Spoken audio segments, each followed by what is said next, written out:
ও দুনিয়ার মালিক তুমি, ও গো পালনেওয়ালা, তোমার কাছে তুলেছি হাত, ফেরত দিও না, ফেরত দিও না।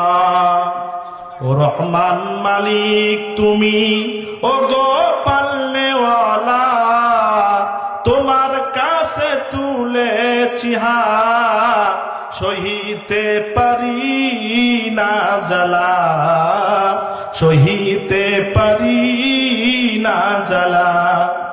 কেন এত কষ্ট দিলে আমার এই মন, কেন এই পানি ঝরে, একই যে কারণ। তুমি আমায় গড়িয়াছো, তুমি আমায় গড়িয়াছো, ও গো রহমওয়ালা, সহিতে পারি না জ্বালা, সহিতে পারি না জ্বালা। আমার ভাইরা, অল্প সময় কথা বলবো। আল্লাহ সুবহানাহু ওয়া তাআলা বলেন, ও দুনিয়ার মানুষেরা, যা কোরআনে কারীম শুনতে আসে, যারা কোরআনের মাঠে থাকে, কোরআনের ময়দানে বসে থাকে, এটা হলো জান্নাতের বাগান। এটার নাম কি? জান্নাতের বাগান। আল্লাহ তাআলা কোরআনে কারীমের ভিতরে বলেন, ওয়াইযা কুরিয়াল কুরআনু ফাসতামিউ লাহু ওয়া আনসিতু লাআল্লাকুম তুরহামুন। আরে চিৎকার মেরে বলেন আল্লাহু আকবার।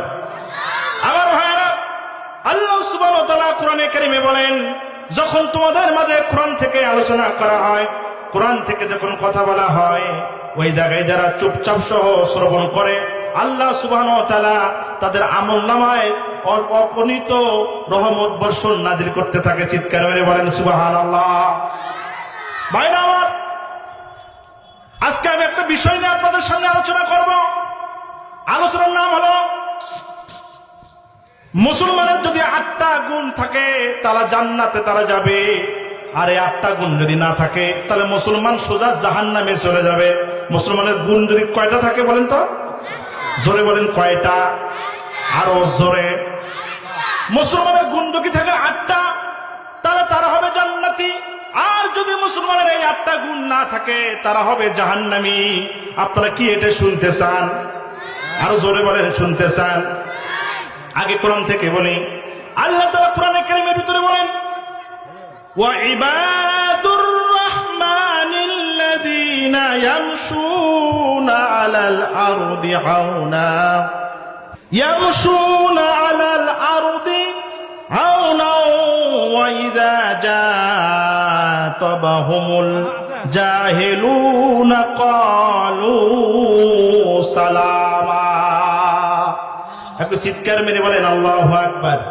আমার ভাইরা, আল্লাহ তাআলা বললেন, ও দুনিয়ার মানুষেরা রে, যদি মুসলমানের 8টা গুণ থাকে তাহলে জান্নাতে চলে যাবে, আর যদি 8টা গুণ মুসলমানের না থাকে তাহলে জাহান্নামে চলে যাবে। তার 1 নম্বর গুণ হলো, আল্লাহ তাআলা বলেন, মানে রহমানের বান্দা তারা, যারা পৃথিবীতে কোনো অহংকার করে না। 1 নম্বর কি গুণ? গ্রন্থ দেখি। এই দুনিয়ায় যারা মুসলমান হবে, যারা জান্নাতি ব্যক্তি হবে, তারা কখনো অহংকার করতে পারে না। মুসলমানের 1 নম্বর গুণ হলো, এই দুনিয়ার বুকে যদি কোনো ব্যক্তি মুসলমানের দাবি করে আর যদি অহংকার করে, আল্লাহ বলেন ও কোনো মুসলমান হতে পারে না। সুতরাং মুসলমানের 1 নম্বর গুণ, ওই মুসলমান কোনোদিন অহংকার হতে পারে না। চিৎকার মেরে বলেন সুবহানাল্লাহ। ভাইরা আমার, মুসলমানের 2য় গুণ হলো, সে দুনিয়াতে যখন চলবে তখন নম্র ভদ্রভাবে চলাফেরা করবে। মুসলমানের 2য় নম্বর গুণ, দুনিয়ার বুকে যদি কোনো মানুষ মুসলমান দাবি করে, সে যখন চলাফেরা করবে, তার 2য় নম্বর গুণ হলো সে নম্র ভদ্রভাবে চলাফেরা করবে। আমার ভাইরা, আর যখন মানুষের সঙ্গে কথা বলবে, জাহেল তারা যখন তাদের সঙ্গে কথা বলবে, রাগারাগি করবে, তখন তারা তাদের গালি দিবে না, তারা বলবে আসসালামু আলাইকুম। এই কথা বলে ওই স্থান ত্যাগ করে দেবে। চিৎকার মেরে বলেন সুবহানাল্লাহ। এটা হলো 2 নম্বর গুণ। 3 নম্বর গুণ হলো মুসলমান যারা হবে তারা কি করবে? আল্লাহ তাআলা কোরআনে কারীমের ভিতরে বলছেন, ওয়াল্লাযীনা ইয়াবিতুনা লিরাব্বিহিম সুজদাতাও ওয়া কিয়ামা। আর চিৎকার মেরে বলেন আল্লাহু আকবার। মুসলমানের 3 নম্বর গুণ হলো মুসলমান যখন গভীর রজনীতে উঠে যাবে, মুসলমানের 3 নম্বর গুণ হলো মুসলমান যখন গভীর রাত্রি হবে সে ঘুমাবে না, সে উঠে তাহাজ্জুদের নামাজ পড়ে আল্লাহর কাছে মাপ চাইবে। চিৎকার মেরে বলেন সুবহানাল্লাহ। ভাইরা আমার, মুসলমানের 4 নম্বর গুণ কি? আল্লাহ তাআলা বলেন মুসলমানের 4 নম্বর গুণ হলো সে দোয়া করতে থাকবে। কোরআনে কারীম বলছে, ওয়াল্লাযীনা ইয়াকুলুনা রাব্বানা আসরিফ আন্না আযাবা জাহান্নামা ইন্না আযাবাহা কানা গরামা। আর চিৎকার মেরে বলেন আল্লাহু আকবার। আল্লাহ তাআলা বললেন তারা দোয়া করতে থাকবে, হে আমাদের রব, জাহান্নামের আযাব থেকে আমাদেরকে আপনি বাঁচান, এবং যারা জাহান্নামের সর্বনাশের ভিতরে পড়বে আল্লাহ তাআলা ওই সর্বনাশের ভিতর আপনি আমাদেরকে ফালায়েন না। চিৎকার মেরে বলেন সুবহানাল্লাহ। এইটা বলা হলো 4 নম্বর। কোরআন থেকে, কোথা থেকে বলেন তো? কোরআন থেকে গেল 4টা। এবার রাসূলের হাদিসে আছেন, রাসূল আকরাম সাল্লাল্লাহু আলাইহি সাল্লাম বলেন, ইয়া আইয়ুহান নাস আফসুস সালাম। যে ব্যক্তি মুসলমান জান্নাতে যাওয়ার চিন্তা করবে, 4 নম্বর 4টে গেল হলো কোরআন থেকে। এবার 4টে হাদিস থেকে আল্লাহ রাসূল সাল্লাল্লাহু আলাইহি সাল্লাম বলেন জান্নাতি মুসলমান যারা হবে তারা বেশি বেশি করে সালাম দিবে। চিৎকার মেরে বলেন সুবহানাল্লাহ। তারা বেশি বেশি কি দিবে? বেশি বেশি করে সালাম দিবে। আমাদের সালামের প্রয়োজন এখন নাই।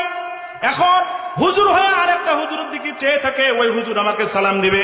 টুপি দেখেও অনেক মানুষ এখন সালাম দেয় না। কথা বলেন ঠিক কিনা? আমার ভাইয়েরা, আল্লাহ তাআলা, আল্লাহ রাসূল বলছেন আগে আগে সালামকারী। আল্লাহ তাআলা বলেন, আল্লাহ রাসূল বলেছেন আগে আগে সালামকারী অহংকার থেকে মুক্ত। একটু চিৎকার মেরে বলেন সুবহানাল্লাহ। ঘরে বাইরে সবখানে সালাম দিতে হবে। আমরা পুরুষ মানুষ যারা আছি তারা বাড়িতে যখন যাই, বাড়িতে যাওয়ার সঙ্গে সঙ্গে ঘরের পরিবারকে সালাম দেই না। এই জন্য ঘরে বেশি অশান্তি লেগে যায়। যারা বাড়িতে থাকেন, যারা হাটে বাজার থেকে বাইরে থেকে বাড়িতে প্রবেশ করেন, এসে আগে নিজের ঘরে পরিবারকে সালাম দেওয়ার বলেন দরকার আছে না নাই? আর জোরে বলা লাগবে আছে না নাই? আমার ভাইরা, ঘরে এসে সালাম দিবেন। হযরত আয়েশা সিদ্দিকা রাদিয়াল্লাহু তাআলা আনহা তিনি বলেন, আমি অনেক দিন চেষ্টা করেছি বিশ্ব নবীকে সালাম দেওয়ার জন্য, কিন্তু কোনোদিন আমি বিশ্ব নবীকে সালাম দিতে পারিনি। কারণ আমি সালাম দেওয়ার আগে বিশ্ব নবী আগে সালাম দিয়েছেন। বলেন সুবহানাল্লাহ। আর জোরে বলেন না সুবহানাল্লাহ। তাহলে রাসূলের হাদিস থেকে 5 নম্বর, বেশি বেশি করে মানুষকে সালাম দেওয়া লাগবে। 6 নম্বর হলো উতুমুত্তুআম, মানুষকে বেশি বেশি করে খাওয়ানো। মানুষকে কি বেশি বেশি করে খাওয়ানো লাগবে। আত্মীয়তা, যদি অনেক মানুষ আত্মীয় বাড়িতে গেলে ও নিজেও যায় না, কোন মানুষ যদি ওর কাছে আসে, বলা টানতেছে, ওই বাড়িতে যদি মানুষ আসে তাহলে দেখা যায় ওই আত্মীয় ওই মানুষ দেখলে ঘর থেকে বেরিয়ে যায় আর পিছে পিছে যায়, বলে আত্মীয় আর আসার সময় পাইল না, পকেটে টাকা নাই, আসে না নাই? আর জোরে বলা লাগবে আছে না নাই? আমার ভাইরা, আল্লাহ রাসূল সাল্লাল্লাহু আলাইহি সাল্লাম বলেন, ও দুনিয়ার মানুষেরা রে, তোমরা যদি আত্মীয়তা রক্ষা করতে যাও, আত্মীয়তার হক যদি আদায় করো, আর যদি বেশি বেশি করে মানুষকে খাওয়াও, আল্লাহ রাসূল বলেন ওই বাড়িতে ওই পরিবারে আল্লাহ তাআলা রহমত বরকত নাজিল করতে থাকবে। চিৎকার মেরে বলেন সুবহানাল্লাহ। 6 নম্বর, বেশি বেশি করে মানুষকে খাওয়ানো লাগবে। 7 নম্বর, আল্লাহ রাসূল সাল্লাল্লাহু আলাইহি সাল্লাম বলছেন যে আত্মীয়তার বন্ধন ছিন্ন না করা, আত্মীয়তার বন্ধন অটুট রাখা।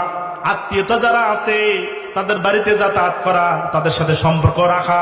আমরা এখন আছি আত্মীয়তা যাতে ছিন্ন হয়ে যায় সেই পরিকল্পনা নিয়ে। কথা বলেন ঠিক কিনা? নিজের আত্মীয়র সাথে সম্পর্ক নেই, 10 কিলোমিটার 20 কিলোমিটার ফাঁকে আত্মীয়র সাথে সম্পর্ক, অথচ নিজের আত্মীয়তার সাথে সম্পর্ক নাই।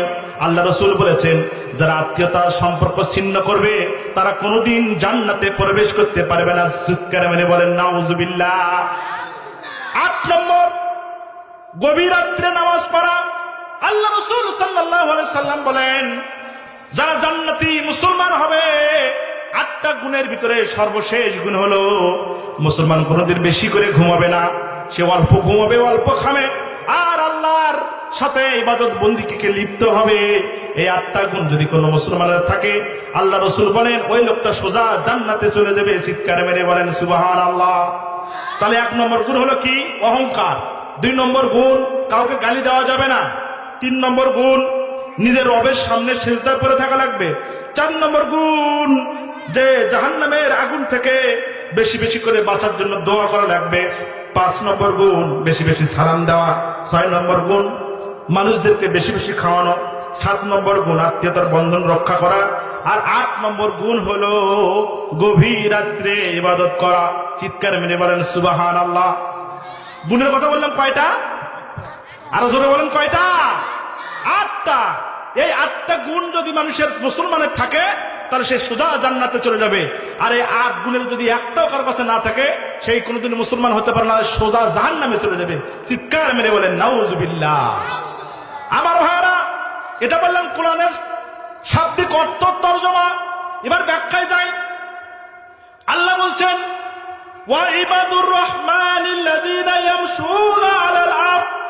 দুনিয়ার বুকে কোন মানুষ যখন চলাফেরা করবে তার যেন অহংকার না থাকে। তার কি না থাকে? আরে কথা বলেন, তার কি না থাকে? অহংকার না থাকে।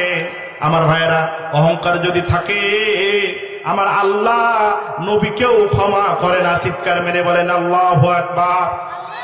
আরো জোরে বলেন আল্লাহু আকবার। আমার ভাইয়েরা, আপনারা কি হযরত সুলাইমান আলাইহিস সালামের নাম শুনেছেন? কথা বলেন না, শুনেছেন?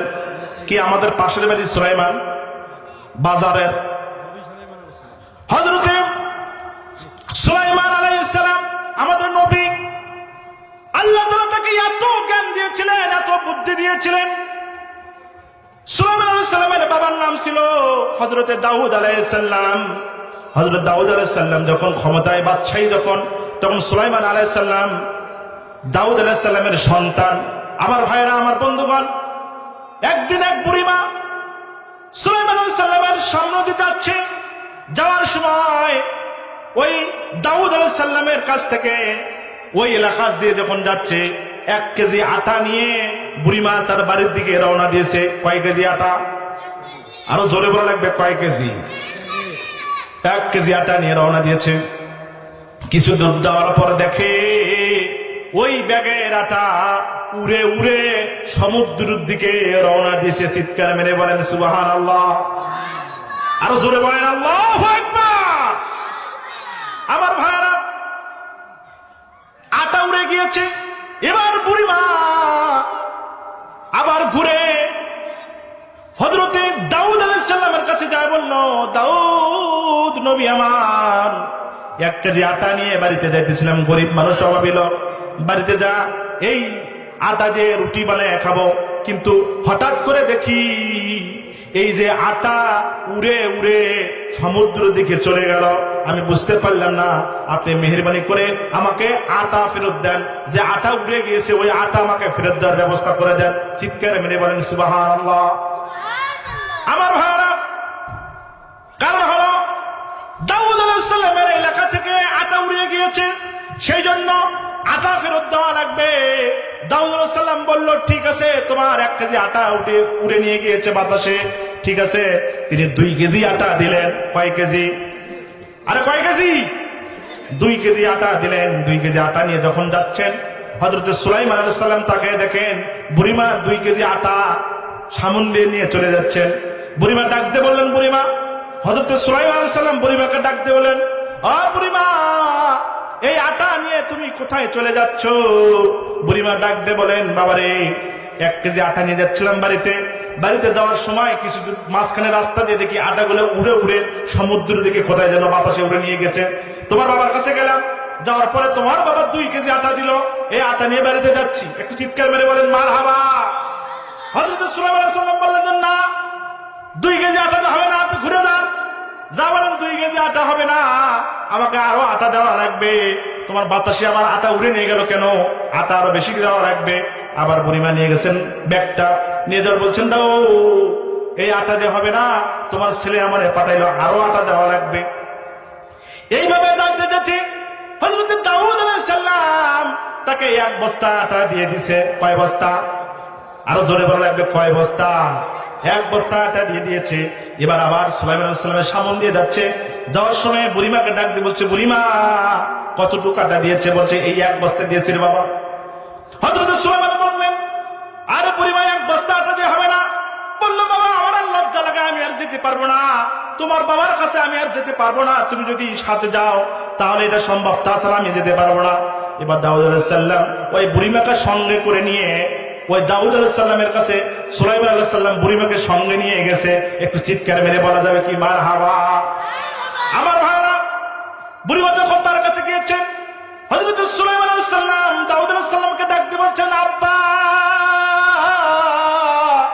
ও প্রাণের আব্বা, এই বুড়িমার আটা কোথায় গিয়েছে তুমি কি জানো? বললেন, না আমি জানি না সন্তান, কি হয়েছে বলো তো দেখি।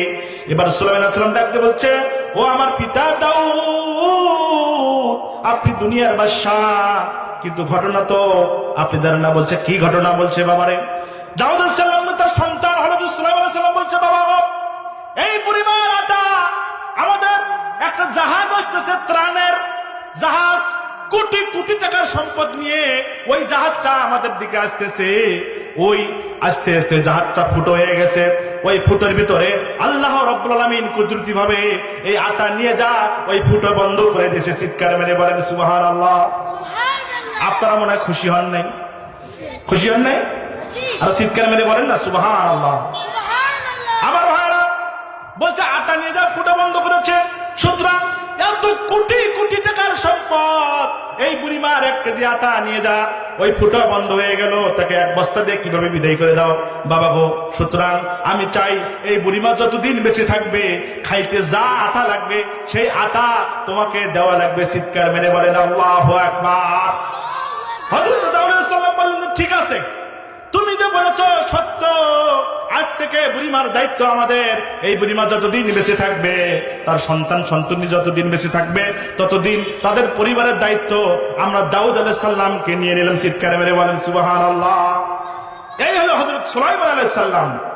আমার ভাইরা, হযরত দাউদ আলাইহিস সালাম চলে গেলেন দুনিয়া থেকে। হযরত সুলাইমান আলাইহিস সালাম গদিতে বসলেন, ক্ষমতায় বসলেন, বাদশাহী পেলেন। বাদশাহী পাওয়ার পরে হযরতে সুলাইমান আলাইহিস সালাম তার পিয়াদা, জিনপুরি, অন্যান্য যত জাতি আছে সবার ভাষা তিনি বুঝতেন। একটু চিৎকার মেরে বলেন সুবহানাল্লাহ।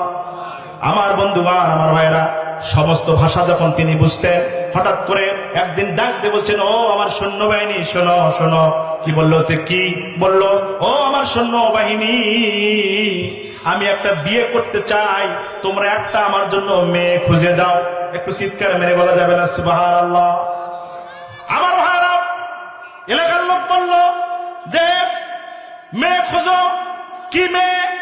এই যে মেয়ে সুন্দর হতে হবে, পর্দাশীল হতে হবে, যেন তেগী মেয়ে হয়, এইরকম একটা মেয়ে খুঁজে তোমরা আমার কাছে নিয়ে আসো। সারা রাজ্যে ঢোল পিটে দেওয়া হলো, ঢোল পিটে দেওয়া হলো। সেই এলাকায় বাস করত জেলে, তাঁতি বেদে। চিৎকার মেরে বলেন সুবহানাল্লাহ। আমার বন্ধুগণ, সারা রাজ্যে ঢোল পিটায় দেওয়া হলো। সুলাইমান আলাইহিস সালাম বিবাহ করবে, সুন্দর একটা মেয়ে, পরেজগার, পর্দাশীল একটা মেয়ে দরকার। সেই পর্দাশীল মেয়ে যদি থাকে, তাহলে সুলাইমান আলাইহিস সালাম তাকে বিয়ে করবে। চিৎকার মেরে বলেন আল্লাহু আকবার। ভাইরা আমার, সেই এলাকায় একটা জেলে বাস করত। ওই জেলের একটা মেয়ে ছিল। কয়টা? আরো জোরে বলা লাগবে, কয়টা? একটা মেয়ে ছিল, অনেক পর্দাশীল, অনেক আমলদার। সে বুঝেছে যে সুলাইমান আলাইহিস সালাম বিয়ে করবে। আহারে, এই সুলাইমানকে যদি আমি বিয়ে করতে পারতাম, তাহলে তো আমার জীবন ধন্য হয়ে যেত। চিৎকার মেরে বলা যায় না সুবহানাল্লাহ। মাকে ডাক দিয়ে বলেছে, বাবাকে ডাক দিয়ে বলেছে, ও আমার আব্বা জান, ও মা, সুলাইমান বিয়ে করবে, পর্দাশীল মেয়ে খোঁজে, তোমরা একটু আমার প্রস্তাবটা সুলাইমান আলাইহিস সালামকে কি দিতে পারো না?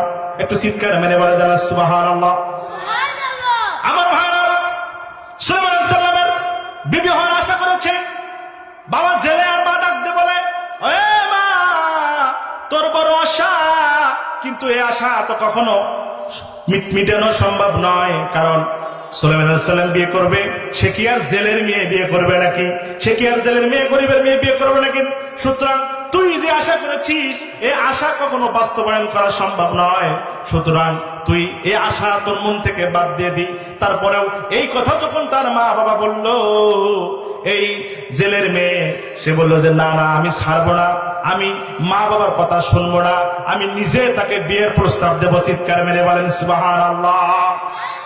ভাইরা আমার, একটা কাগজে লিখে দিল, সুলাইমান পয়গম্বর, আমি জেলের মেয়ে, পর্দাশীল, তুমি যেরকম মেয়ে খুঁজতেছো সব গুণ আমার ভিতরে আছে, তবে একটা গুণ শুধু নাই, আমার বাবার অর্থ সম্পদ নাই, আমার বাবা হলো জেলে।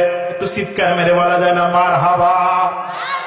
ভাইরা আমার, এই চিঠি যখন পিয়াদের কাছে এলো, আসার পরে যখন সুলাইমান আলাইহিস সালামের কাছে পৌঁছে গেল, পৌঁছে যাওয়ার পরে হযরত সুলাইমান ডাক দিয়ে বললেন, আমার সেনাবাহিনী পেয়াদারা, এর এত বড় সাহস, জেলের মেয়ে হয়ে বাদশা সুলাইমানকে বিয়ে করতে চায়, এর সাহস তো কম নয়। একটু চিৎকার মেরে বলেন আল্লাহু আকবার।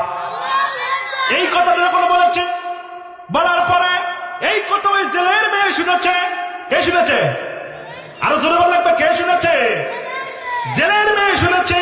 জেলের মেয়ে শোনার পরে বলেন, মন খারাপ হওয়ার সম্ভাবনা আছে না নাই? আরে কথা বলেন, কষ্ট হবে না হবে না? আরে ভাইরা আমার, জেলের মেয়ে এই কথা যখন শুনেছে, শোনার সাথে সাথে বুকটার ভিতরে হাহাকার হয়ে গেছে। ডাক দিয়ে বলছে, রব্বুল আলামিন, ও দুনিয়ার মালিক তুমি, ও গো পালনেওয়ালা, তোমার কাছে তুলেছি হাত, ফেরত দিও না, ফেরত দিও না। ও রহমান মালিক তুমি, ও গো পালনেওয়ালা, তোমার কাছে তুলেছি হাত, সহিতে পারি না জ্বালা, সহিতে পারি না জ্বালা। কেন এত কষ্ট দিলে আমার এই মন, কেন এই পানি ঝরে, একই যে কারণ, তুমি আমায় গড়িয়াছো, তুমি আমায় গড়িয়াছো, ও গো রহমওয়ালা, সহিতে পারি না জ্বালা, সহিতে পারি না জ্বালা। একটু চিৎকার মেরে বলা যায় সুবহানাল্লাহ। আরো জোরে বলেন সুবহানাল্লাহ।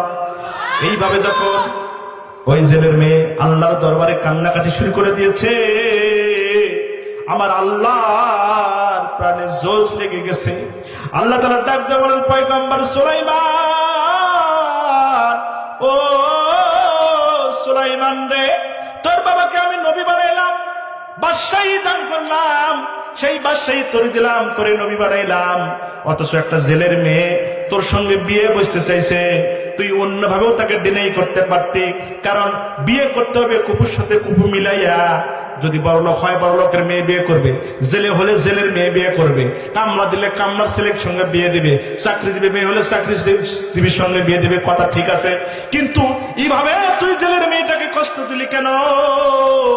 জেলের মেয়ে আমার কাছে হাত তুলে দোয়া করতেছে, সুতরাং তোরে পরীক্ষা না করে দুনিয়া থেকে আমি নেব না। চিৎকার মেরে বলা যায় না সুবহানাল্লাহ? আরো জোরে বলা যায় না সুবহানাল্লাহ? আপনাদের কি খারাপ লাগতেছে? আরো জোরে বলেন, খারাপ লাগতেছে? আমার ভাইরা, সুতরাং অহংকার যদি কেউ করে, অহংকার করেছিল বিগত 17 বছর যারা ক্ষমতায় ছিল, কথা বলেন ঠিক কিনা? আরো জোরে বলেন ঠিক কিনা? আমার ভাইরা, এমন অহংকার করেছিল, বাড়িতে ঘুমোতে দেয় নাই, মানুষগুলোর নামে অযথা হামলা দিয়ে আলেমদেরকে জেলখানে নিয়ে গেছিল। কথা বলেন ঠিক কিনা? শুধু তাই নয়, বছরের পর বছর ছেলেগুলোকে মামলা দিয়া বাড়ির বাহির করে দিয়েছে। স্ত্রীর সঙ্গে ঘুমাতে পারে নাই, সন্তানের সঙ্গে ভালো করে সময় কাটাতে পারে নাই, জেলখানায় বন্দি করে নিয়ে গেছে। আমার ভাইরা শুধু তাই নয়, এই জালেম স্বৈরাচার সরকার শুধু তাই নয়, অসংখ্য আলেমকে ফাঁসি দিয়ে আজকে রন্ধ করে নির্মমে ফাঁসি দিয়ে মেরেছে। কথা বলেন ঠিক কিনা? শুধু তাই নয় আমার ভাইরা, আমাদের কোরআনের পাখি আল্লামা দেলাওয়ার হোসেন সাঈদীকে ফাঁসি দিয়ে যখন মারতে পারলো না, তারা কি করলো? একটা ফন্দি আনলো। ফন্দির মানে হলো সুস্থ মানুষটাকে শোয়া দিল, শোয়া দিয়া হাঁটাটাকে নাটক করাইয়া তাকে ইনজেকশন দিয়া বিছানার ভিতরে শেষ করে দিল। কথা বলেন ঠিক কিনা? আমার ভাইরা, 17 বছর এই শহীদের শাসক এমন ভাবে এমন কোন নির্যাতন নাই যা মুসলমানদের উপর করে নাই। বিশেষ করে জামাতে ইসলামকে তারা এমন ভাবে অ্যাটাক করেছে, এরা মনে করেছিল জামাতে ইসলামকে এইভাবে শেষ করে দেওয়া হবে। আমার আল্লাহ তাআলা বলেন, এই জামাতে ইসলাম ভেসে ভেসে এখানে আসে নাই। আমার ভাইরা, আমি আজকে দেখলাম যাদেরকে গ্রেফতার করেছে, হাজার হাজার লোককে যারা খুন করে এখন পর্যন্ত যারা বেঁচে আছে, তাদেরকে দেখলাম হাসতে হাসতে তারা আজকে কোর্টে হাজিরা দিয়েছে। অথচ কোনো অন্যায় করে নাই, কোনো গুনাহ করে নাই, কোনো অন্যায় করে নাই, মারা নাই, কাটাকাটি নাই, কিচ্ছু নাই। তাদেরকে নিয়ে যা ডান্ডা বেরি পরাইয়া, হাতে হ্যান্ডকাপ পরাইয়া জেলখানার ভিতরে গেট থেকে তারা আদালত নিয়েছে। এমন দৃশ্য কি আমরা দেখছি না দেখি নাই? আমরা কথা বলে দেখছি না দেখি নাই?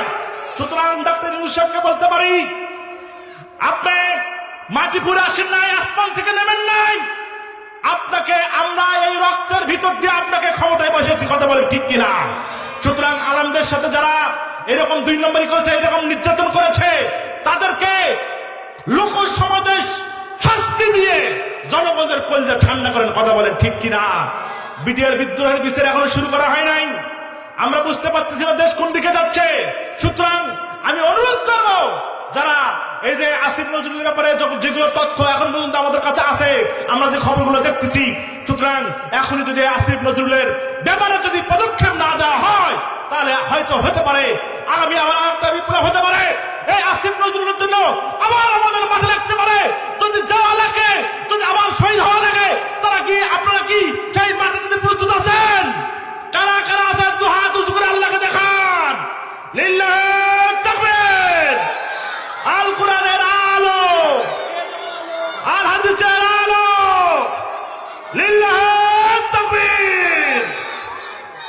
ও বাবু আইসো চট করিয়া, আয়না ঘর তোমার জন্য রাখছি গো সাজাইয়া। কথা বলেন ঠিক কিনা? আরে কথা বলেন ঠিক কিনা? ও বাবু আইসো চট করিয়া, আয়না ঘর তোমার জন্য রাখছি গো সাজাইয়া। আমরা রিসিপশনে বৈশা আছি জুতার মালা লইয়া। আমরা রিসিপশনে বৈশা আছি জুতার মালা লইয়া। আয়না ঘর তোমার জন্য রাখছি গো সাজাইয়া। বাবু আইসো চট করিয়া, আয়না ঘর তোমার জন্য রাখছি গো সাজাইয়া। চিৎকার মেরে বলেন মারহাবা, আরো জোরে বলেন মারহাবা। নির্বিচারে মারছো মানুষ ক্ষমতার লাগিয়া, ওরে নির্বিচারে মারছো মানুষ ক্ষমতার লাগিয়া। দিন ধর্ম আর মানবতা সবকিছু সারিয়া। কথা বলেন ঠিক কিনা? ওরে নির্বিচারে মারছো মানুষ ক্ষমতার লাগিয়া। দিন ধর্ম আর মানবতা সবকিছু সারিয়া। তোমার পাপের শাস্তি পাইতে হবে। কথা বলেন ঠিক কিনা? ও তোমার পাপের শাস্তি পাইতে হবে, যাইও না ভুলিয়া। আয়না ঘর তোমার জন্য রাখছি গো সাজাইয়া। বুবু আইসো চট করিয়া, আয়না ঘর তোমার জন্য রাখছি গো সাজাইয়া। একটু চিৎকার মেরে মারহাবা। ও তুমি পিতা হত্যার বিচার করছো নিজ হাতে এই দেশে, তোমার বিচার দেখবে জাতি আছে এই খায় এসে। কথা বলেন ঠিক কিনা? আর জোরে বলেন ঠিক কিনা? ও তুমি পিতা হত্যা করছো বিচার নিজ হাতে এই দেশে, তোমার বিচার দেখবে জাতি আছে এই খায়েশে। ও তুমি ও তোমার কর্মফল পাবেই তুমি, দেখো গো ভাবিয়া আয়না ঘর তোমার লাইগা রাখছি গো সাজাইয়া, বুবু আইসো চট করিয়া আয়না ঘর তোমার জন্য রাখছি গো সাজাইয়া। ওই আমরা রিসিপশনে পয়সায় আসি জুতার মালা লইয়া, আমরা রিসিপশনে পয়সায় আসি জুতার মালা লইয়া, আয়না ঘর তোমার জন্য রাখছি গো সাজাইয়া, বুবু আইসো চট করিয়া আয়না ঘর তোমার জন্য রাখছি গো সাজাইয়া। একটু চিৎকার মেরে বলেন মারহাবা, আরো জোরে জোরে বলেন মারহাবা। আল্লাহ বলছেন ওয়া ইবাদুর রহমানিল্লাযীনা ইয়ামশুনা আলাল আরদ, দুনিয়ার বুকে কোন মানুষ যখন চলাফেরা করবে তার যেন অহংকার না থাকে। তার কি না থাকে? আরে কথা বলেন, তার কি না থাকে? অহংকার না থাকে। আমার ভাইরা, অহংকার যদি থাকে আমার আল্লাহ নবীকেও ক্ষমা করে না। চিৎকার মেরে বলেন আল্লাহু আকবার। হযরত সুলাইমান আলাইহিস সালাম বলল, এত বড় সাহস, জেলের মেয়ে হয়ে আমার বউ হইতে চায়, সাহস তো কম নয়।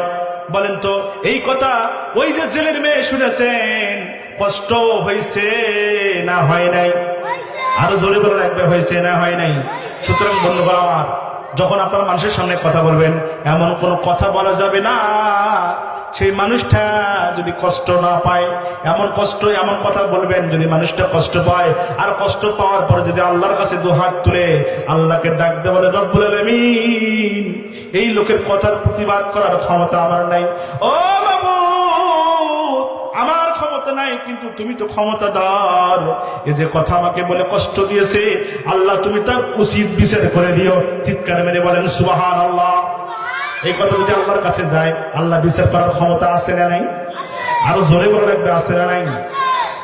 আমার ভাইরা, হযরত সুলাইমান আলাইহিস সালাম ডাক দিয়ে বললেন, এত বড় সাহস, আমাকে বিয়ে করতে চায় জেলের মেয়ে, তার ইচ্ছা তো কম নয়, সাহস তো কম নয়। আল্লাহ এই কথা শুনে বলল, সুলাইমান অহংকার করলি, অহংকারী তো আমি পছন্দ করি না, সুতরাং তোকে নবী বানাইলাম। আর জেলের মেয়ে বিয়ে বসতে চাইছে দেখে অহংকার করলি, সুতরাং তোকে পরীক্ষা না কইরা আমি তোকে দুনিয়া থেকে নিতে পারবো না। একটু চিৎকার মেরে বলেন সুবহানাল্লাহ, আরো জোরে বলেন সুবহানাল্লাহ, আরো জোরে জোরে বলেন সুবহানাল্লাহ। আমার ভাইরা, অহংকার করা যাবে না, মানুষকে ঘৃণা করা যাবে না, মানুষকে অপছন্দ করা যাবে না। তৎকালীন সময়ে হযরত বিশ্বনবী জনাবে মুহাম্মদ রাসূলুল্লাহ সাল্লাল্লাহু আলাইহি সাল্লাম যখন নবীয়তের মোবাইল আছে, মোবাইল আমার ভাইরা, নবীয়তের চেয়ারে যখন বসেছে, নবীয়ত যখন আল্লাহ তাআলা দান করেছেন, ওই সময় আল্লাহ সুবহানাহু ওয়া তাআলা যাকে নবীয়ত দান করলেন, অসহায় মানুষগুলো ইসলাম গ্রহণ করলো। অসহায় মানুষদের ভিতরে একজন সাহাবী ছিল, নবীর আশেপাশে ঘুরতো, তার নাম ছিল হযরতে জুলাইবিব রাদিয়াল্লাহু তাআলা। কি নাম? হযরতে জুলাইবিব। কি নাম? হযরতে জুলাইবিব রাদিয়াল্লাহু তাআলার নাম ছিল। হযরতে জুলাইবিব আলাইহিস সালাম, হযরত জুলাইবিব রাদিয়াল্লাহু তাআলা আনহু একদিন বিশ্ব নবী এরকম মিটিং বসাইছে, হযরত জুলাইবিব সেখানে যা হাজির হয়েছে। হযরত জুলাইবিব রাদিয়াল্লাহু তাআলার পরনে কোনো কাপড় নাই, উস্কো খুস্কো চেহারা, খানা নাই, মানুষ খায়া যেগুলো ফেলে দেয় সেগুলো খায়, নবীর আশেপাশে ঘোরাঘুরি করে, পরনে কোনো কাপড় নাই। বিশ্ব নবী ডাক দিয়ে বলল, জুলাইবিব রে, তোর কি বিয়ে করতে মন চায় না? একটু জোরে বলেন সুবহানাল্লাহ, আরো জোরে বলেন সুবহানাল্লাহ। আমার ভাইরা, হযরত জুলাইবিব আলাইহিস সালাম, হযরত জুলাইবিব রাদিয়াল্লাহু তাআলা বললেন, ও নবী, আমার সম্পর্কে আপনি সবই জানেন, আমার বিয়ে করার তো কোনো অবস্থা নাই, আমার পরনে নাই কাপড়, নাই কোনো জামা, আমার কোনো থাকার জায়গা নাই, আপনার আশেপাশে থাকি, মানুষ খেয়ে ফেলে দিলে সেটা আমি খায় বেঁচে থাকি, সুতরাং আমার বিয়ে আমাকে কে দিবে? এরকম মেয়ে কারো তো আর মনে হয় বেশি হয় নাই। একটু চিৎকার মেরে বলে দেন মারহাবা। বিশ্বনবী বললেন, তুমি কি বিয়ে করবা? একটু জোরে বলেন না সুবহানাল্লাহ। জুলাইবিব ডাকতে বললেন, রাসূল আমার বিয়ে করার ইচ্ছা থাকলেও তো বলতে পারি না, বউ নিয়ে এসে খাওয়াবো কি? সেরকম শক্তি, সেরকম বাড়ি, সেরকম অর্থ তো আমার নাই, নিজের পরনের কাপড় নাই। বিশ্বনবী ডাকতে বলেন, জুলাইবিবরে একটা চিঠি লিখে দিলাম, এই চিঠি নিয়ে অমুকের আনসারি বাড়িতে চলে যা। চলে যাওয়ার পরে আনসারিকে দেখা যায় আমি তোকে বিয়ের প্রস্তাব দিয়ে পাঠিয়েছি। একটু চিৎকার মেরে বলা যাবে সুবহানাল্লাহ। আমার বন্ধুগণ, এ কলিজার টুকরা যুবকেরা, তরুণেরা, মুরব্বী বাবারা, আমার দিকে তাকায় থাকেন। কঠিন একটা ঘটনা আপনাদের সামনে পেশ করতেছি রে ভাইজান। আমার বন্ধু, আর একটা আমলের কথা আপনাদের সামনে বলে যাব। আমার ভাইয়েরা, যারা বিয়ে করেছেন, যারা বিয়ে করেন নাই, সবাই শুনে রাখেন।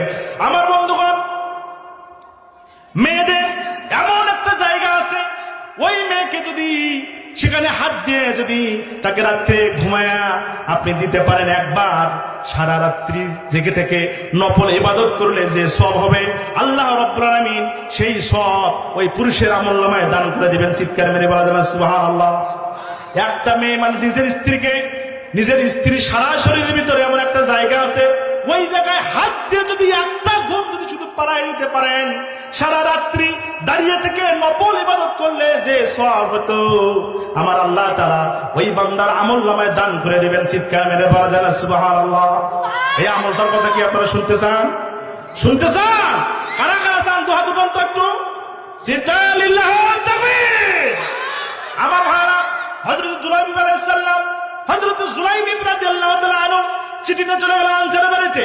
যাওয়ার পরে ওই চিঠি আনসার সাহাবীকে যখন দিলেন, দেওয়ার পরে ডাক দিয়ে বললেন, আনসার সাহাবী রে, এই যে রাসূল চিঠি পাঠাইছে, আপনার মেয়ের সঙ্গে আমাকে বিয়ে দিতে বলেছে। একটু চিৎকার মেরে বলা যাবে মারহাবা। আনসার সাহাবী ডাক দিয়ে বললেন, জুলাইবিব, তোমার ক্ষমতা কত? তোমার সাহস তো কম নয়।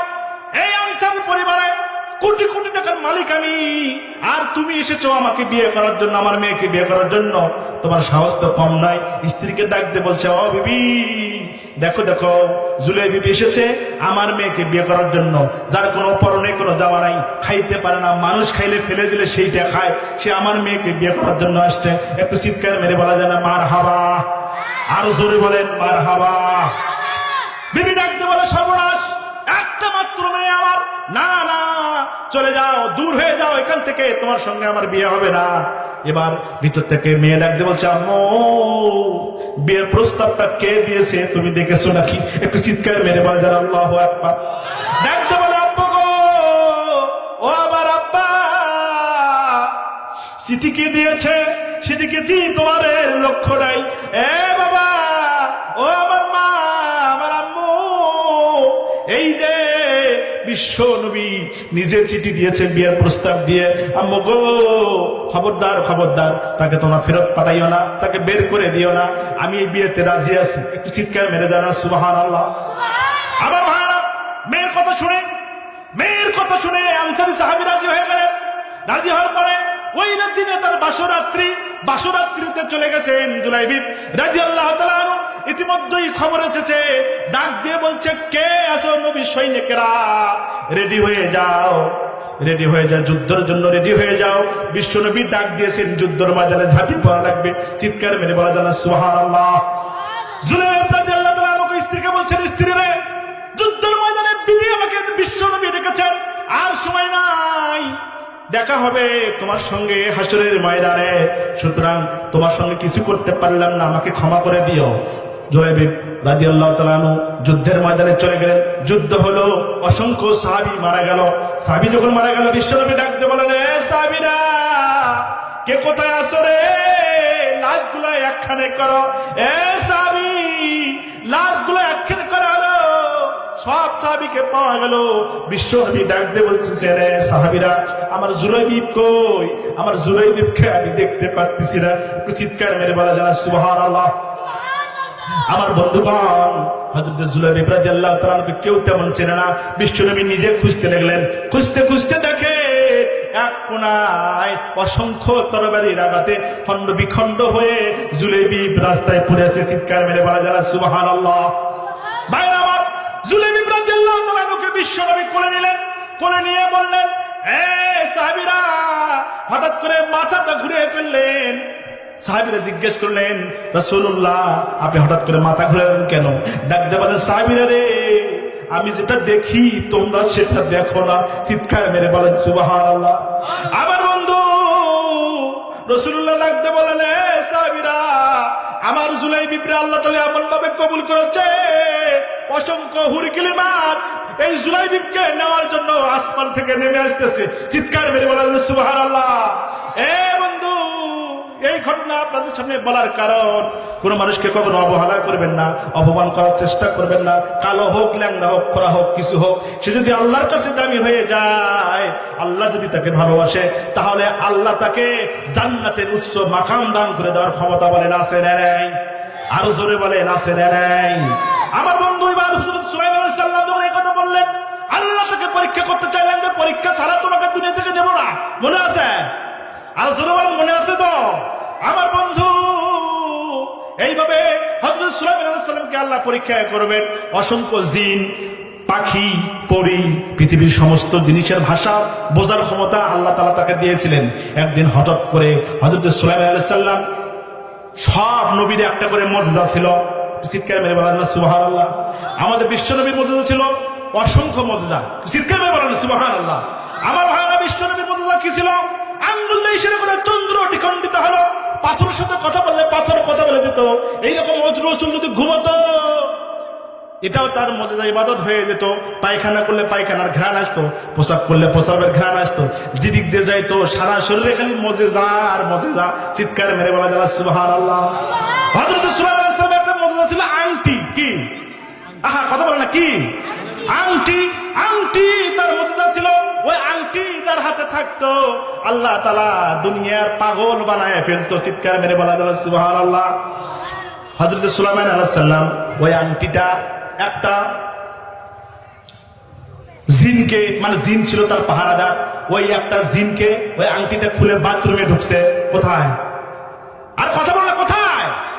আমার বন্ধুগণ, আল্লাহ বলছে আংটিতে সব জায়গায় যেতে পারবে, কিন্তু টয়লেট বাথরুমে ঢুকতে পারবে না। চিৎকার মেরে বলা যায় সুবহানাল্লাহ। ওই জিনের নাম ছিল আসিফ বিন বরখিয়া। ওই আসিফ বিন বরখিয়ার হাতে আংটিটা দিয়ে হযরত সুলাইমান পয়গম্বর যখন বাথরুমে ঢুকেছে, ডাক দিয়ে বলছে, খবরদার আসিফ বিন বরখিয়া, এখান থেকে কোনো দিকে তাকাবি না, আমার এই আংটিটা ধরে থাকবি, আমি আসার পর তুই আমাকে আংটিটা দিবি। একটু চিৎকার মেরে যাবেন সুবহানাল্লাহ। আর জোরে বলা যায় না সুবহানাল্লাহ? আমার ভাইরা, আংটিটা আসিফ বিন বরখিয়ার হাতে দিয়ে হযরত সুলাইমান পয়গম্বর যখন টয়লেটে ঢুকছে, কিছুক্ষণ পর শয়তান সুলাইমান আলাইহিস সালামের রূপ ধারণ করে আসিফ বিন বরখিয়াকে বলতেছে, হে আসিফ বিন বরখিয়া, আংটিটা আমাকে দে। একটু চিৎকার মেরে বলা যেন মারহাবা। আর জোরে বলেন মারহাবা। আংটিটা শয়তান নিয়েছে।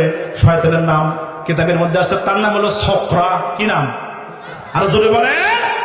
আমার ভাইরা, ওই সকরা আংটিটা পরেছে। আংটিটা পরার পরে সকরা ডাকতে বলছে, আসিফ বিন বরখিয়া রে, আমি এলাকায় খবর নিয়ে দেখলাম আমার মতো নকল একটা সুলাইমান আছে। একটু চিৎকার মেরে বলা যায় মারহাবা। হে আসিফ বিন বরখিয়া, ভালো করে তাকায় থাক, দেখবি নকল সুলাইমান যদি ধরা পড়ে যায়, তাহলে তাকে পানিশমেন্ট করে এলাকা ছাড়ার ব্যবস্থা করে দিবি। চিৎকার মেরে বলা যায় না মারহাবা। আর জোরে বলেন মারহাবা। আমার ভাইরা, এবার টয়লেট সারা হয়ে গেছে, এবার ছোকরা যায় সিংহাসনে বসে গেছে। কোথায়? আর জোরে বলে না কোথায়? খেলা কার? আহা, কথা বলে খেলা কার? আল্লাহর খেলা শুরু হয়ে গেল। ছোকরা এবার সিংহাসনে বসলো। টয়লেট থেকে সুলাইমান পয়গম্বর বেরিয়ে এলেন। আসার পরে সুলাইমান পয়গম্বর বলছেন, আসিফ বিন বরখিয়া, আংটিটা আমার দে। বলছে, আপনি কে? বলছে, আমি সুলাইমান। আহা, এই এখনই তো এই কথা বললেন, নকল সুলাইমান আসবে। মারহাবা বলবেন না? আর জোরে বলেন না মারহাবা। আসিফ বিন বরখিয়া বলছে, এখনই তো পয়গম্বর বলে গেলেন যে নকল সুলাইমান আসবে, সুতরাং তুই তাহলে নকল সুলাইমান। এই কথা বলে সুলাইমান পয়গম্বরের এমন পিটাইছে, পিটাইতে পিটাইতে একবারে আধা মরা করে ফেলছে। চিৎকার মেরে বলা যায় না নাউজুবিল্লাহ। আর জোরে বলেন নাউজুবিল্লাহ। এলাকা থেকে অন্য এলাকায় ফেলে দিয়ে এসেছে। যাওয়ার পরে ওই এলাকার লোকজনটাকে ডাক দিয়ে একটু সুস্থ করছে। ডাক দিয়ে বলছে, কে তুমি? বলছে, আমি সুলাইমান পয়গম্বর। কি বলছে? আর জোরে বলেন কি বলেছে? বলছে আমি সুলাইমান পয়গম্বর। ডাক দিয়ে বলছে তুমি সুলাইমান পয়গম্বর। রাজ্যে ঘোষণা হয়ে গেছে নকল সুলাইমান এসেছে, আমাদের সুলাইমান তো সিংহাসনে বসে আছে, আর তুমি সুলাইমান পয়গম্বর দাবি করো। না না, তুমি বাদশা সুলাইমান নয়, তুমি নকল সুলাইমান। এই কথা বলে এলাকার লোক গণপিটে নিয়ে দিয়েছে। একটু জোরে বলেন নাউজুবিল্লাহ, আরো জোরে বলেন নাউজুবিল্লাহ।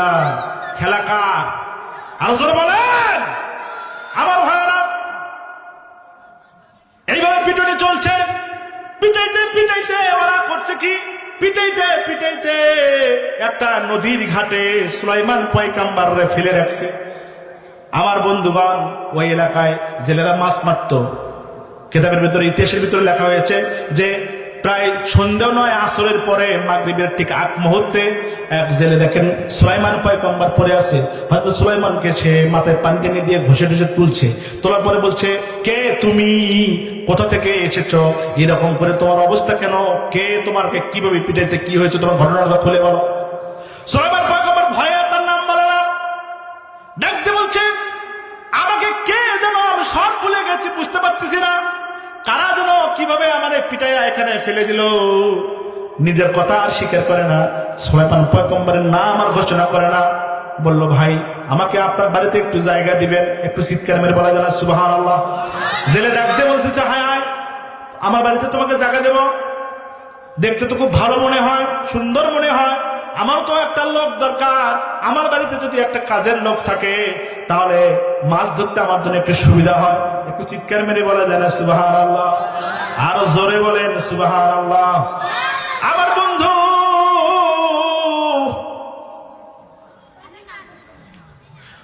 সুলাইমান আলাইহিস সালামকে জেলে নিয়ে গেলেন বাড়িতে। সুলাইমান পয়গম্বর মনে করেন, আহারে জীবন আমার, আমি ছিলাম বাদশা সুলাইমান, আজকে আমি জেলের বাড়িতে আইলাম, জেলের বাড়ির কাজের লোক হয়ে গেলাম। চিৎকার মেরে বলা যায় না মারহাবা, আর জোরে জোরে বলেন মারহাবা।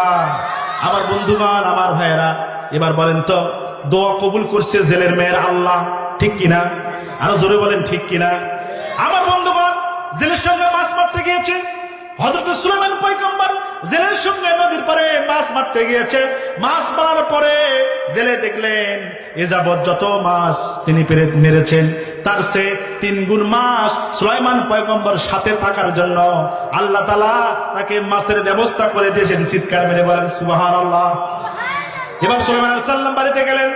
যাওয়ার পরে বিবিকে ডাক দিয়ে বলছেন, বিবি রে, এই নতুন অতিথি আমার বাড়িতে আসার পরে আমার বরকত বেড়ে গেছে, নদীতে মাছ বেশি পড়ে গেছে, জেলে মানে জালে বেশি মাছ ধরা দিতেছে, বুঝতেছি না। আমার মনে হয় এই ছেলেটা অতি ভালো, আল্লাহ তাআলা মনে হয় আমাদের জন্য বরকত হিসেবে আমাদের মাঝে নাজিল করেছে। চিৎকার মেরে বলা যায় সুবহানাল্লাহ। আমার বন্ধুগণ, পরেজগার মেয়ে, প্রত্যেকটা পরহেজগার মেয়ে যারা থাকে তারা ভালো স্বামী চায়। কথা বলেন ঠিক কিনা? আমার কথা বলেন ঠিক কিনা? এক মেয়ে, পর্দাশীল মেয়ে, মা বাবা তাকে সুন্দরভাবে মাদ্রাসায় লেখাপড়া করাইছে। লেখাপড়া করার পরে এক ঘুষখোর পুলিশ অফিসারের সাথে বিয়ে দিছে। কোথায়? ঘুষখোর পুলিশ অফিসারের সঙ্গে বিয়ে দিয়ে দিছে। এখন ঘুষখোর পুলিশ অফিসার পেয়ে বলেন তো, এই যে আলেমা এতদিন পরে আলেমা হয়ে গেল, মাদ্রাসার ছাত্রী, ও খুশি না বেজা? বেজা, খুশি। কথা বলেন কি? বেজা। ডাক দিয়ে বলছেন, রব্বুল আলামিন, এতদিন তোমার কোরআন থেকে তাফসীর পড়লাম, হাদিস পড়লাম, আর আপনি আমারে ঘুষখোর একটা পুলিশ অফিসার বানায় দিলেন। একটু জোরে বলা যায় না মারহাবা? পুলিশ তো মনে করেন যে খালি গলা টানতেছে, আরে মাদ্রাসার মেয়ে বিয়ে করছে আমি, সর্বনাশ, এটা তো বড় ভাগ্যের ব্যাপার। কথা বলেন ঠিক কিনা? কেন প্রত্যেকটা যুবকরা যদি শয়তান হোক, কিন্তু ভালো মেয়ে প্রত্যেকটা যুবক খোঁজে না। আর কথা বলেন খোঁজে না। ও দেখবেন 10টা প্রেম করছে, 20টা প্রেম করছে, তাদের সমস্যা নাই, কিন্তু ও কিন্তু দেখে যে ভালো মেয়ে কোনটা। কথা বলেন ঠিক কিনা? আর জোরে বলেন ঠিক কিনা? আমার ভাইরা, এখন পুলিশের সঙ্গে যখন বিয়ে হয়ে গেছে, এখন বিয়ে হওয়ার পরে এখন বাসরাত্রিরে তো পুলিশ যে খালি গলা টানতেছে, পাইছি, ঠিক কিনা? আর জোরে বলেন, হ্যাঁ পাইছি, আলেমা একটা পাইছি, মাদ্রাসার মেয়েকে পাইছি। ভাইরা আমার, বাসরাত্রিতে ওই মেয়ে অজু করে এসে বললেন, স্বামী গো, আপনি তো পুলিশের অফিসার, পুলিশের চাকরি করেন। আমি অনেক দিন লেখাপড়া করেছি মাদ্রাসায়। আমি চেয়েছিলাম আমার স্বামী যেন একটা হুজুর হয়, কেননা হুজুর স্বামী হলে আমার কি করণীয় সে বুঝতে পারবে। সেই জন্য আমি তো হুজুর স্বামী খুঁজেছিলাম, কিন্তু সেটা তো পাইলাম না। আপনি একটু ওযু করে আসেন, দুইজন মিলে 2 রাকাত নামাজ পড়ে নেই। চিৎকার মেরে বলা যাবে সুবহানাল্লাহ। আরো জোরে বলেন সুবহানাল্লাহ। এবার বলেন, বাইরে যতই মাস্তানি করেন, যতই আপনি পীর হন, যতই নেতা হন, কিছু হন, বইয়ের কাছে নেতাগিরি চলে। আরো জোরে বলেন চলে। আরো জোরে বলেন চলে। চলে না। যতই পুলিশ অফিসার হোক না কেন, বউ কইছে ওযু করে আসো, একবারে এবার বইয়ের কথা মতো ওই পুলিশ অফিসার ওযু করে আসছে। ওযু করে আসার পরে 2 রাকাত নামাজ পড়ছে। কয় রাকাত? আরো জোরে বলেন। এখন বিয়ের দেখা যায় অনেক ছেলে 2 রাকাত নফল নামাজও পড়তে পারে না। কথা বলেন ঠিক কিনা? নামাজও পড়তে পারে, নামাজের মধ্যে তুই শীতের আগে দে, তুই সুস্থ পরে দিন, আসে না নাই? আর আসে না নাই? নামাজ নিয়ে প্রতিযোগিতা করে। কথা বলেন ঠিক কিনা? আমার ভাইরা 2 রাকাত নামাজ পড়ার পরে ওই মেয়ে, ওই আলেমা দুহাত আল্লাহর দরবারে উঠে ডাক দিয়ে বলছেন, রব্বুল আলামিন, আপনি আমারে আলেমা বানাইলেন, এত কষ্ট করে আমি লেখাপড়া করলাম।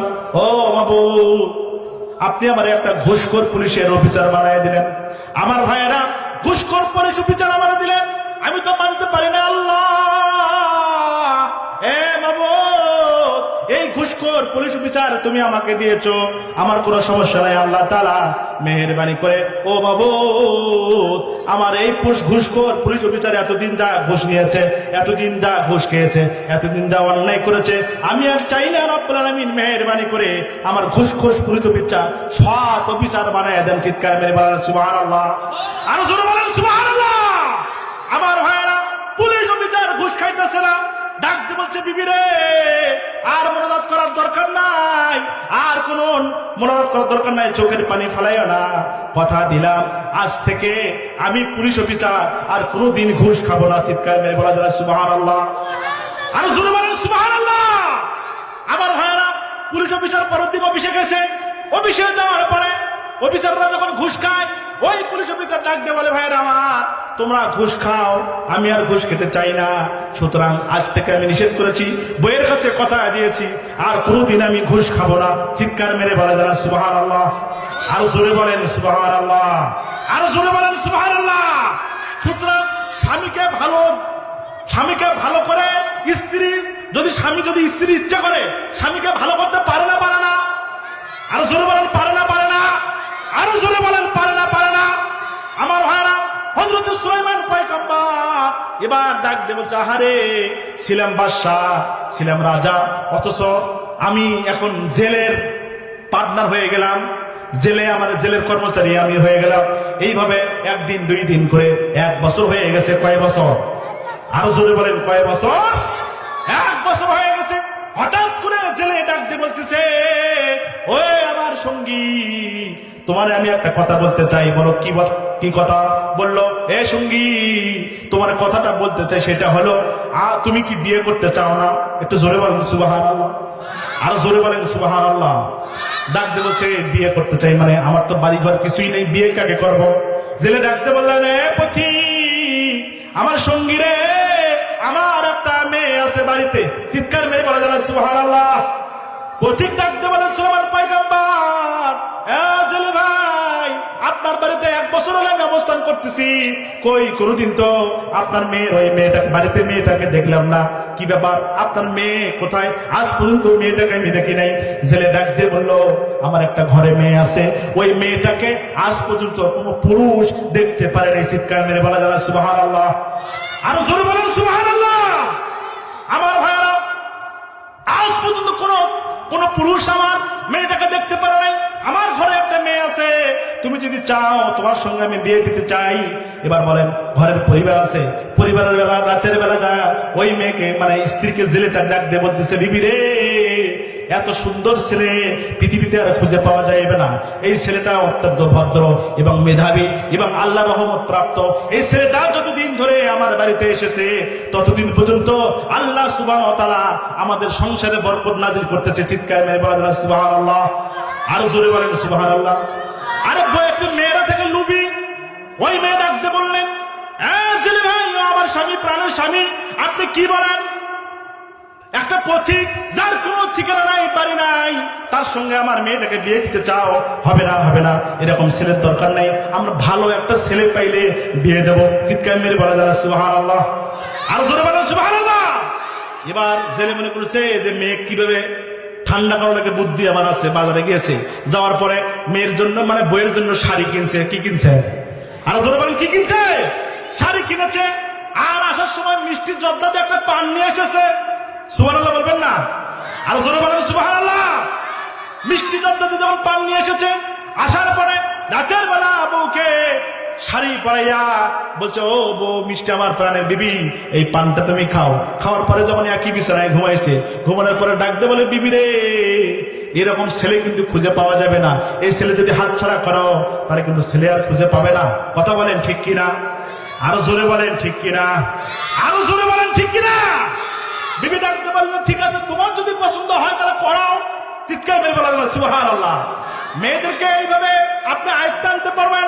আমার ভাইরা, বিবি ডাকতে বললেন, তোমার আয়ত্তে যদি থাকে বিয়ে পড়াই দাও, কোনো সমস্যা নাই, তবে সাবধান, ছেলের একটু খোঁজ খবর নিলে ভালো হতো। স্বামীর কথা শোনার পরে, ওই স্বামীর কথা শোনার পরে স্ত্রী আর কথা বলে না।